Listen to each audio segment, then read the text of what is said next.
Halo, assalamualaikum warahmatullahi wabarakatuh. Bertemu lagi bersama channel aku Garuda Muda. Piye kabari? Bagaimana kabarnya? Semoga baik-baik saja, sehat selalu, dan dilancarkan rezekinya. Amin amin ya robbal alamin. Seperti biasa, kita akan membahas soal tim nasional Indonesia. Seperti kalian tahu, tim nasional Indonesia akan melakoni pertandingan round ketiga melawan China pada tanggal 5 Juni nanti. Pertandingan ini adalah pertandingan yang sangat-sangat penting. Karena apa? Pertandingan ini adalah pertandingan hidup dan mati dan pertandingan penentu.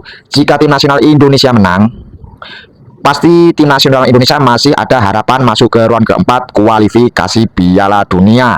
Tapi jika tim nasional Indonesia kalah, mimpi ke Piala Dunia hanyalah tinggal mimpi belaka.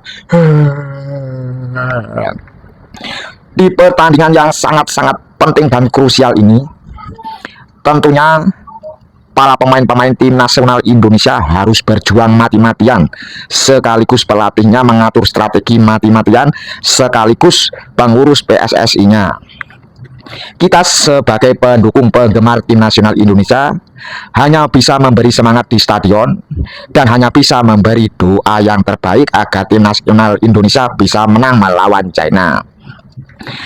Tapi menurutku, kita sebagai pemain ke-12 atau yang dinamakan supporter, kalau hanya mendukung dan berdoa saja itu belum cukup. Terus bagaimana, bos? Kita harus menjatuhkan mental-mental para pemain Cina, tentunya tidak anarkis dan tidak melanggar aturan-aturan FIFA. Terus caranya bagaimana, bos? Oke, yang pertama, sorakin pemain-pemain Cina dengan bahasa isyarat, misalnya dengan mulut sambil begini, bos.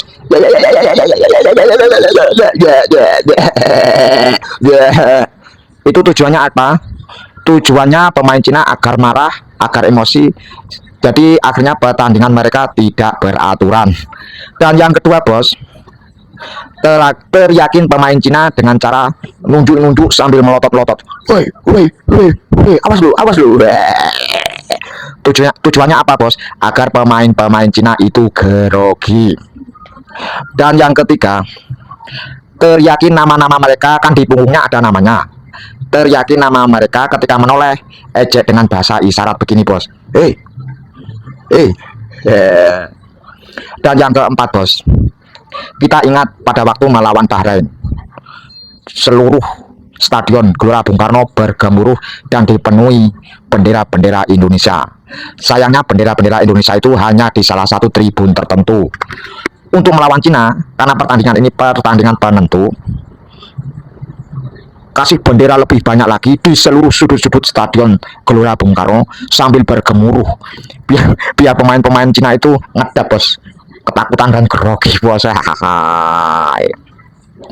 Dan yang selanjutnya, bos, di setiap sudut-sudut stadion Gelora Bung Karno kasih genderang besar-besar, bos, sambil ditabuk. Yo, ayo blang sambil bergemuruh. Ayo Indonesia. Wow. Tujuannya apa? Tujuannya adalah agar pemain Cina semakin ketakutan, semakin minder, dan permainan mereka tidak sesuai arah pelatih, bos. Dan pemain-pemain kita bisa menyerang dengan leluasa. Dan yang terakhir, bos, ketika pemain Cina akan memasuki lapangan, terus kita teriakin namanya, bos. Ketika mereka noleh, kita jatuhin mentalnya dengan cara alay. Misalnya laki-laki pakai lipstick terus gini,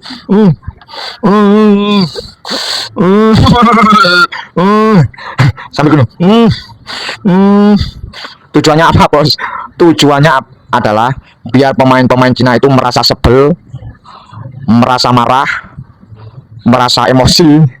Terus permainan mereka tidak menentu, tidak sesuai arah, dan endingnya pemain-pemain kita bisa menyerang dengan bebas, bos. Oke, bos, cukup sekian tentang tata cara menjatuhkan pemain-pemain Cina. Yang terpenting tidak anarkis dan tidak melanggar aturan-aturan FIFA. Terima kasih, salam berjumpa lagi dan salam bertemu lagi. Salam olahraga, mantap.